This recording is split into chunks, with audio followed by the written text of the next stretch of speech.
Hi class, and welcome to this video, which is part of VCE Year 12 Economics Unit 4 Outcome 1. And this video is still going to focus on the budget and budgetary policy, and it's going to look at specifically what has been the effect of budget initiatives in the last 2 years on our Australian government's macroeconomic goals. And we are experts at those now. We know these are all about strong and sustainable growth, full employment, and low inflation. Bit of a word of warning, this is going to be a bit of a two-part video. I'm going to probably look at a bit more of the theory here, how this will work. So be thinking about what will happen if we have budget deficits or surpluses and the impact on these goals. There will be a specific video where we talk about the budgets of the last few years as well and what the government has specifically done, although I do address a little bit of this in this video. But as you can see, in terms of budgetary policy, we are nearing the end. We are at the point of really thinking about what's happening in the Australian environment at the moment. And it's going to assume that you have understood a number of the key knowledge points previously. So we're going to, if you have missed some of those, you might want to look at the back before we do this, because there's going to be some assumed knowledge. And as I said, it's going to be thinking about the theory of how budgets can impact growth, employment, and inflation for a bit of a flavour on what's happened in the last 2 years. But let's take a step back. What are Australia's macroeconomic goals? They are all about achieving strong and economic growth, low inflation, and full employment. So as much growth as we can, so long as it is sustainable and hence not significant inflationary pressures, because we don't want high inflation, because we want to keep inflation between 2 to 3%. And we want full employment, where this is as many people employed as possible without, again, inflationary pressures. And we know that this will not be zero unemployment, because there will always be structural unemployment in a well-functioning Australian economy. Now, the budget is a big instrument and driver of these goals. And it's also all about a big driver in our living standards as well. Because we could probably make the assumption, if these things are going along well, we are well on the way of having strong living standards. Now, how has the government been doing in implementing this? What is the theory around deficits and surplus and how they impact these goals? Before we do this, let's just have a quick recap. We know that governments have theoretically been using these budgets to stabilize, I'm going to circle that, the level of economic activity. So we should be having contractionary budgets, and these are all about surpluses or lower deficits, as you can see at our peaks. And this is to restrain growth. And we should be having expansionary budgetary policy, so deficits at our low points to drive growth. So for example, in a trough, when there is going to be low growth, high unemployment, it makes sense that a government should be trying to get us out of that situation. So they're going to adopt an expansionary fiscal policy to reduce the surplus, increase the deficits, to drive aggregate demand, drive growth. Now, this is exactly what happened in the last couple of years, largely due to COVID in 2020 and 2021. Now, in 2022, it's a bit of a moving beast. I'm making this video at the start of July. We are starting to move into a contractionary fiscal policy because we have high inflation, low unemployment, but we'll primarily focus on the expansionary fiscal policy of the last 2 years. And I want you to be thinking about how the government is now moving towards a contractionary approach. Now let's think about how budgetary policy can impact inflation.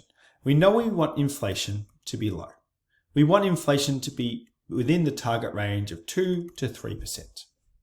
And we know that the problem of high inflation, or the management inflation, is managed by the Reserve Bank of Australia via primarily monetary policy, which is our next topic after budgetary policy. However, budgetary decisions are going to have a significant influence on inflation.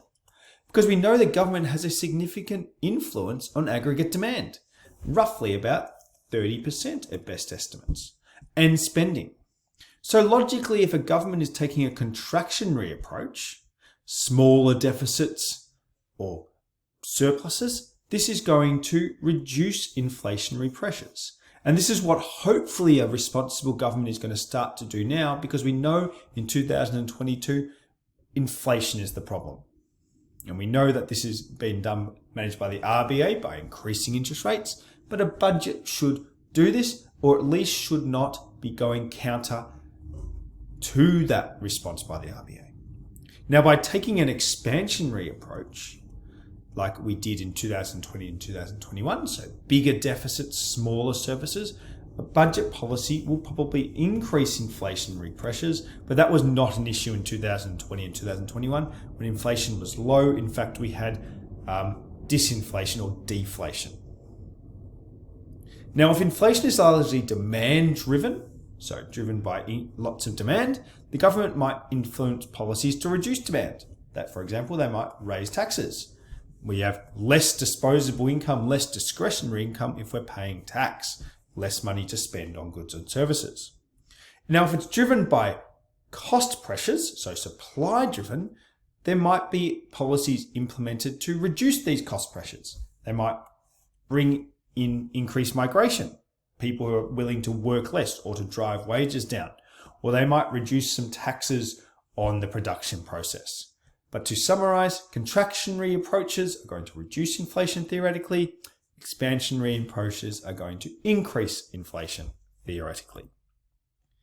Now, in terms of growth, by taking, and when I talk about sustainable and strong economic growth, I'm talking about our friend GDP. By taking an expansionary approach, more spending, bigger deficits, smaller surpluses in budget policy, this is expected to increase our growth. We're expanding the economy, expanding economic activity. This will increase aggregate demand and increase aggregate growth.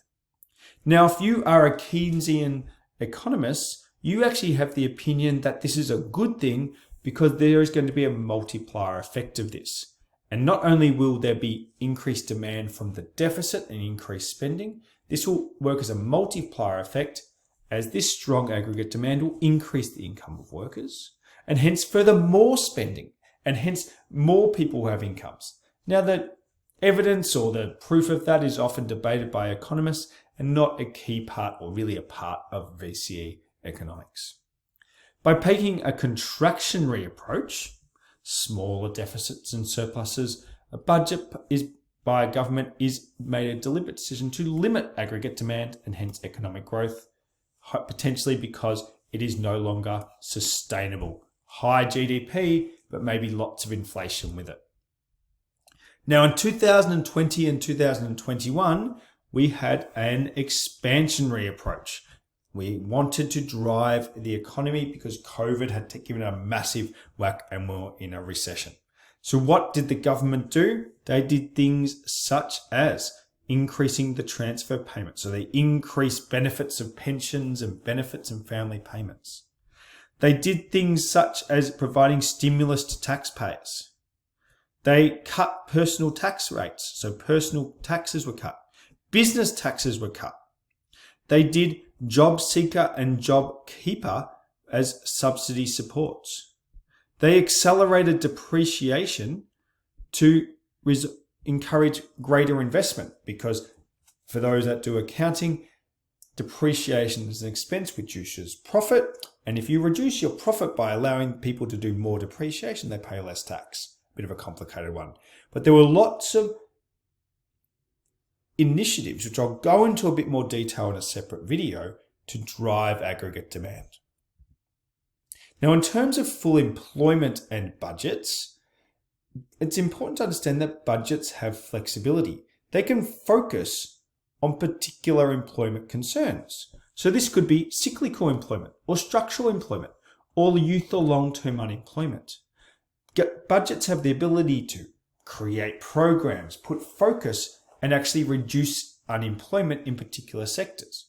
For example, if you're worried about structural unemployment, people not having the skills, the budget can deal with that with programs. They can create programs to encourage youth unemployment, long-term unemployment, maybe elderly people. The budget has the ability to spend money to create these programs. And this is where an expansionary approach comes in. By taking an expansionary approach, again, bigger deficits, smaller surpluses, a budget policy could be created to reduce unemployment. And I've used cyclical unemployment here, but it really could reduce any type of unemployment. Now, the advantage of budgetary policy over monetary policy is, as I said, it can target specific industries or parts of the economy. It can create reskilling programs for example, people who are suffering structural unemployment because they're part of the car industry, which is no longer in Australia. So there's lots of measures that could be introduced, and you can see that I've listed many of them there, and I encourage you to pause the video to have a look at these. Now, in terms of living standards and budgets, it's important to understand that the budget is all about efficiently allocating the nation's resources. Remember, the budget is just money generally that individuals, the society has provided to the government. We've entrusted to the government to spend wisely. We've trusted them to be the most efficient way that we can allocate the nation's resources, and we do this to improve the welfare or living standards of Australians. But it's a tough job. If you remember, roughly $500 billion of money coming in to be spent. Are we going to spend more or less of it? How are we going to spend it? There's always lots of things to spend the money on. This is where we come back to our concepts of trade-offs and opportunity costs. The federal government has to make decisions. There are some policies that we haven't had a chance to look at which do not specifically target economic goals, but it would be logical to say that these are going to improve living standards. For example, funding defence, education, services, healthcare, all of these things. These should, if funded appropriately and smartly, will improve Australia's overall living standards. But it's about doing it effectively and smartly and making good decisions. And this is where an effective budget can improve living standards, but poor budgets, in fact, corrupt budgets in other countries, not so much in Australia, can really impact living standards. Now, with that, I hope that you found this useful. I guess this is more of a high level of how budgets can impact our goals of growth, employment, and inflation. And I will create a separate video which really goes into the specifics of the last couple of budgets to go through some of these programs in more detail.